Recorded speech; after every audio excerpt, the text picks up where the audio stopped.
ફરીથી આકાશ પાતાળ થશે એક બંગાળની ખાડીના દરિયામાં ખુખાર ભયંકરથી લઈને તોફાની વાળું એક નવું મજબૂત વાવાઝોડું બનતું જોવા મળી રહ્યું છે। વાવાઝોડું સક્રિય થવાની સાથે ચારે દિશાઓમાંથી તોફાની પવનની તીવ્રતા આ વાવાઝોડા તરફ અત્યારે ખેંચાતી જોવા મળી રહી છે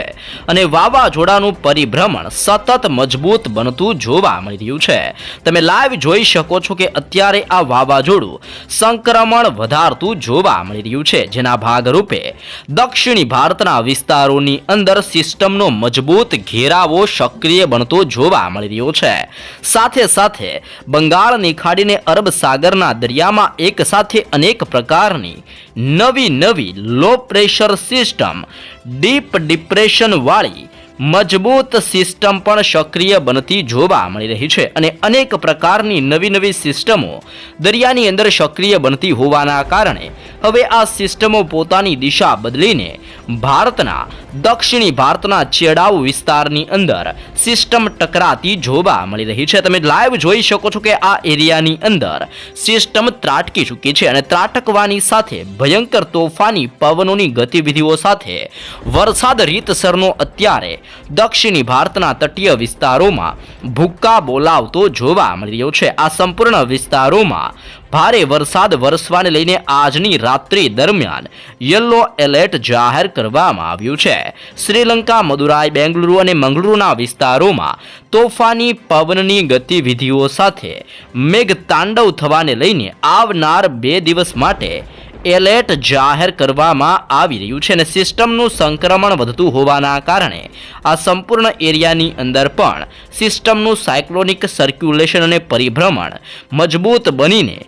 સંપૂર્ણ એરિયામાં જોર દર્શાવી રહેલું જોવા મળી રહ્યું છે, જેને જોતા અત્યારે તમે લાઈવ જોઈ શકો છો બંગાળની ખાડીના દરિયાથી અરબ સાગરના સંપૂર્ણ વિસ્તારોમાં તોફાની પવનની ગતિવિધિઓ વધતી જોવા મળી રહી છે। દક્ષિણી ભારતના વિસ્તારોમાં ત્રાટકવાની સાથે સાયક્લોનિક સિસ્ટમનો ઘેરાવો મજબૂત બનતો જોવા મળી રહ્યો છે, જેને લઈને હવેથી ગુજરાતના વાતાવરણ ઉપર પણ મોટા પલટાવ આવવાની સાથે આવનારી 72 કલાકની અંદર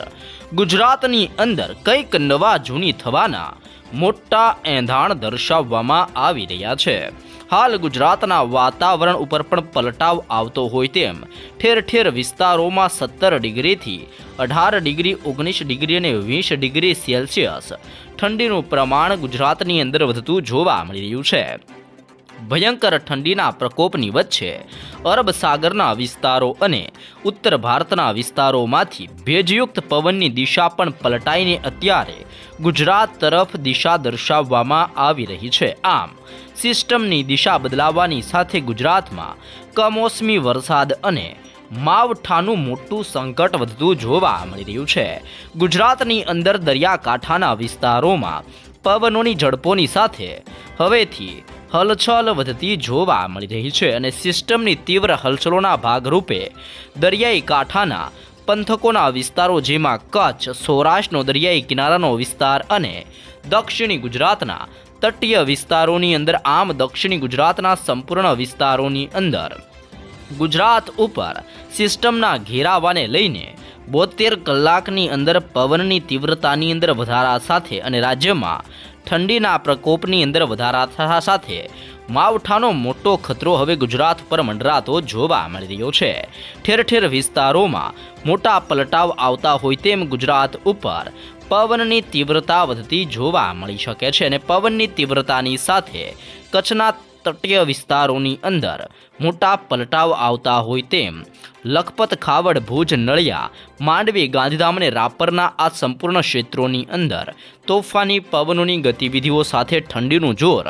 અત્યારે વધતું જોવા મળી રહ્યું છે, જેમાં રાપરની અંદર 16, ગાંધીધામમાં 18, ભુજની અંદર 15, ખાવડમાં 15, નળિયાની અંદર 16, માંડવીમાં 19 અને લખપતના વિસ્તારમાં 14 ડિગ્રી સેલ્સિયસ ઠંડી અત્યારે પડતી જોવા મળી રહી છે।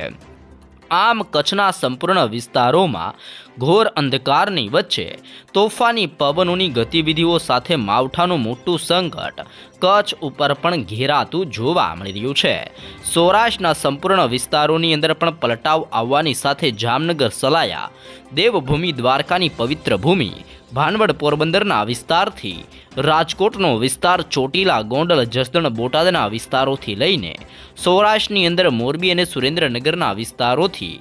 દરિયાઈ કિનારાના પટ્ટીના વિસ્તારો જેમાં અલંગ, ભાવનગર, મહુવા, ઉના, વેરાવળના સંપૂર્ણ એરિયામાં મોટા પલટાવ આવતા હોય તેમ આ સંપૂર્ણ એરિયાની અંદર ચારે દિશાઓમાંથી આવતા તોફાની પવનોની ગતિવિધિને લઈને અત્યારે સિસ્ટમનું જોર સૌરાષ્ટ્ર ઉપર વધતું જોવા મળી રહ્યું છે અને સૌરાષ્ટ્રના સંપૂર્ણ વિસ્તારોમાં વીજળીના ચમકારાની સાથે ગાજવીજ વધતી જોવા મળી શકે છે, કારણ કે જે અત્યારે નવી સિસ્ટમો અરબ સાગર અને બંગાળની ખાડીના દરિયામાં જોર દર્શાવતી જોવા મળી રહી છે, આ સિસ્ટમ હવે ભારત સાથે ધીમી ગતિએ ટકરાતી જોવા મળી રહી છે અને જેમ સિસ્ટમો દક્ષિણી ભારતના તટીય વિસ્તારોની અંદર ટકરાઈને જોર દર્શાવતી જોવા મળી રહી છે, તે જ રીતે ગુજરાતના પણ અનેક વિસ્તારોની અંદર મોટા પલટાવ આવવાની સાથે માવઠા અને તોફાની પવનની તીવ્રતા સાથે ઠંડીનું જોર પણ હવેથી ગુજરાતમાં વધતું જોવા મળી શકે છે, જેને લઈને દક્ષિણ ગુજરાતના વિસ્તારો ઉપર પણ સિસ્ટમનો ઘેરાવો મજબૂત બનીને જોર દર્શાવતો જોવા મળી રહ્યો છે, જેમાં ભરૂચના પંથકથી લઈને નર્મદાના વિસ્તારની અંદર રાજપીપળાથી લઈને આમોદના વિસ્તારમાં, સુરતના વિસ્તારથી વ્યારાના વિસ્તારની અંદર, નવસારી ડાંગના વિસ્તારથી આહવાના વિસ્તારોની અંદર આમ દક્ષિણી ગુજરાતના સંપૂર્ણ પંથકો જેમાં ભરૂચ, નર્મદા, સુરત, તાપી, નવસારી, ડાંગ ને વલસાડના ભિન્ન ક્ષેત્રોમાં મોટા પલટાવ આવતા હોય તેમ પવનોની તીવ્રતા સાથે માવઠાનું નવું સંકટ દક્ષિણી ગુજરાતના વિસ્તારો ઉપર પણ વધતું જોવા મળી શકે છે.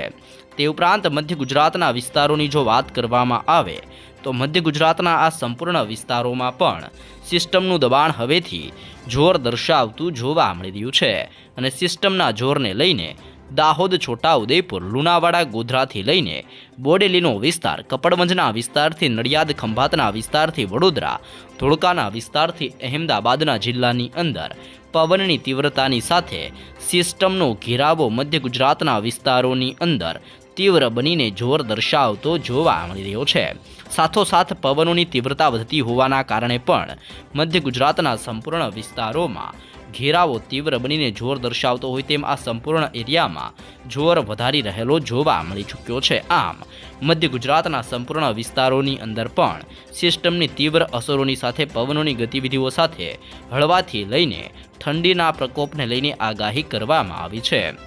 ઉત્તર ગુજરાતની અંદર રાધનપુરના વિસ્તારથી થરાદ, પાલનપુર, મહેસાણા, ખેડબ્રહ્મા, હિંમતનગરના વિસ્તારો, આમ ઉત્તર ગુજરાતના જે રાજસ્થાનની સરહદને અડીને આવેલા જિલ્લાઓ છે જેમાં બનાસકાંઠા, સાબરકાંઠા અને અરવલ્લીનો વિસ્તાર, સાથે પાટણ, મહેસાણા અને ગાંધીનગરના વિસ્તારોની અંદર પણ મોટા પલટાવ આવતા હોય તેમ સંપૂર્ણ સૌરાષ્ટ્રના વાતાવરણ ઉપર મોટા પલટાવ આવવાની સાથે આજની રાત્રિથી લઈને આવનારી 72 કલાકની અંદર ઠેર વિસ્તારોમાં ઠંડીના પ્રમાણની અંદર ભારે વધારો થતો જોવા મળી શકે છે અને તમે અત્યારે લાઈવ જોઈ શકો છો વાવાઝોડું બંગાળની ખાડીના ઊંડાણવાળા દરિયામાં ભયંકર સ્વરૂપ ધારણ કરીને દરિયાની અંદર ખેદાન મેદાન ઉથલપાથલ સર્જીને ભારત દેશ તરફ આગળ વધતું જોવા મળી રહ્યું છે અને અત્યારે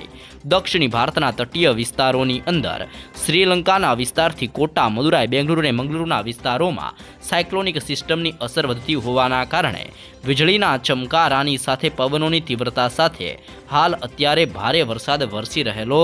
જોવા મળી રહ્યો છે.